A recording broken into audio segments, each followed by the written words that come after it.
അത് എൻ്റെ അടുത്ത് ആക്ച്വലി ഞാനിവിടെ കുറേ പേർക്ക് ഇന്റർവ്യൂ വന്നിട്ടുള്ളൂ. പ്ലാച്ചിന്ന് എനിക്ക് ഭയങ്കര തിരിച്ചടിക്കാറുണ്ട്. കാരണം അനുമോള് ഒരു എന്താ പറയുക, ആ ഒരു പാവയിലേക്ക് ഒതുങ്ങി പോകുന്ന പോലെ. നമ്മൾ ഈ ബിഗ് ബോസിൽ പോയ ഒരാളാണ് ഞാൻ സീസൺ 1 ഉണ്ടായിരുന്നു. നമ്മുടെ സീസണിൽ ഈ പാവയിലെടുത്തുള്ള പരിപാടികൾ അങ്ങനത്തെ ഇതൊന്നുമില്ല. എനിക്ക് തോന്നി അത് നമ്മളത് കളയുമ്പോൾ ചിലപ്പോൾ ഈ ഒരു വീക്ക് കുറച്ച് സ്ട്രോങ് ആവും. ബ്രോ ഞാൻ മനസ്സിലാക്കിയത് അനുമോൾ ഗെയിം ചെയ്യുന്നതിനേക്കാളും ഉപരി അനുമോള് ഗെയിം കളിക്കുന്നില്ല എന്നത് ഒരു പ്രശ്നമാണ്. അനുമോൾ ആ പാവയിലൂടെ ഒതുങ്ങി പോകുന്ന ഒരു സാധനമായിട്ട് എനിക്ക് തോന്നിയത്.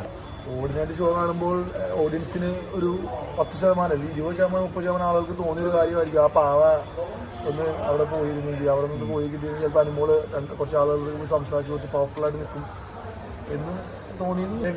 അദ്ദേഹം ബേസിക്കലി ഒരു പാവം സോളാണ് അയാൾ. പിന്നെ അയാളുടെ മനസ്സിലൊന്നുമില്ല. അയാളങ്ങനെ ഓപ്പണായിട്ട് എന്നും പറയും. അയാൾക്ക് പ്രശ്നമില്ലാത്ത ഒരു വലിയ മൈൻഡുള്ള മനുഷ്യനാണ്.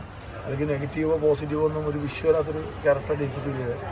പിന്നെ കട്ടെടുക്കുന്നത് ഞാൻ പറഞ്ഞില്ല, അത് വളരെ എന്റർടൈൻമെന്റ് ആയിട്ട് ചെയ്യുന്ന ഒരു കാര്യമാണ്. ഗെയിം എന്ന് പറയുന്നത് ഭയങ്കര കരച്ചിൽ നാടകമാണെന്ന് ഒരിക്കലും ബ്രോ. അനുമോൾ പേഴ്സണലി അറിയുന്ന ഒരാൾക്ക് അനുമോൾ അറിയാം. അനുമോൾ എന്ന് പറഞ്ഞാൽ പെട്ടെന്ന് സെൻസിറ്റീവ് ആയിട്ടുള്ള ഒരു സ്ത്രീയാണ്. കാര്യം പെട്ടെന്ന് കരച്ചിൽ വരും, അതുപോലെ പെട്ടെന്ന് സ്വിച്ചിട്ടോളം സന്തോഷം വരും. അത് അങ്ങനത്തെ ക്യാരക്ടറാണ് അനുമോൾ. ഓരോ മനുഷ്യന്മാരും ഓരോ ക്യാരക്ടറല്ലേ. നമ്മളിപ്പോൾ വെറുതെ എന്തിനാ അവരെ ജഡ്ജ് ചെയ്യേണ്ട ആവശ്യമില്ലല്ലോ. ഞാൻ ബേസിക്കലി ഒരു മോഡലാണ്. ഞാനൊരു ആണും പെൺകുട്ടിയും ഒരുമിച്ചിരിക്കുകയും തോളത്ത് കൈയിടുകയും അവർ തമ്മിൽ ഒരു ബെഡിൽ കിടക്കുകയും ചെയ്യുന്ന പറഞ്ഞിട്ട് ഞാൻ അവർ തമ്മിൽ പ്രേമാണെന്നോ അല്ല അവർ തമ്മിൽ വേറൊരു ബന്ധമാണെന്നോ പറയുന്ന ഒരാളല്ല ഞാൻ. കാര്യം ബിഗ് ബോസ് ഈ പ്രാവശ്യമാണ് ഒരു കൊമ്പനില്ലാതെ ബിഗ് ബോസ് കാണുന്നത്. കാര്യം അല്ലെങ്കിൽ ഏതിലൊരുത്തം ജയിക്കും, അവൻ ഭയങ്കര പവർഫുൾ, എല്ലാവരും അവൻ കയറിയാണ് ഭരിക്കല്, അങ്ങനത്തെ പരിപാടിയായിരുന്നു. പക്ഷേ ഈ പ്രാവശ്യം അങ്ങനത്തെ ഒരു ഇതില്ലാത്തതുകൊണ്ട് എനിക്ക് ഭയങ്കര ഇഷ്ടമായി ഷോ. കാര്യം അങ്ങനെ ഒരു കൊമ്പനില്ല, അതുകൊണ്ട് ഭയങ്കര രസമുണ്ട്. അതാണ് ഷോ. അങ്ങനെയാണല്ലോ വേണ്ട. നമ്മൾ ഒരിക്കലും അവൻ ബേസിക്കലി ഒരു പാവം മനുഷ്യനാണ്.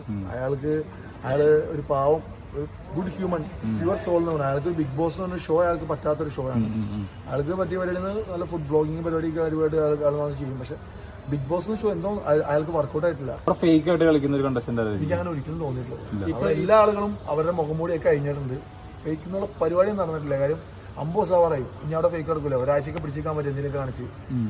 ഒരാഴ്ചയൊക്കെ പിടിച്ചിരുന്ന ഒരാളാണ് അനീഷിന്റെ കയ്യിൽ നിന്നൊക്കെ പോയി. അനീഷ് എല്ലാവരുടെയും ഭയങ്കര മിംഗ്ലിംഗ് ആണ്. അനീഷ് ആരും മിണ്ടുന്നറിയില്ല.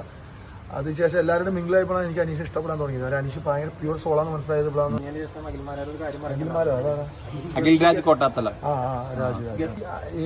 ഇത് സീസണില് ആ ശോഭയുള്ളതുകൊണ്ട് ജയിച്ച അഖിൽമാരാണെന്ന് പറഞ്ഞത്.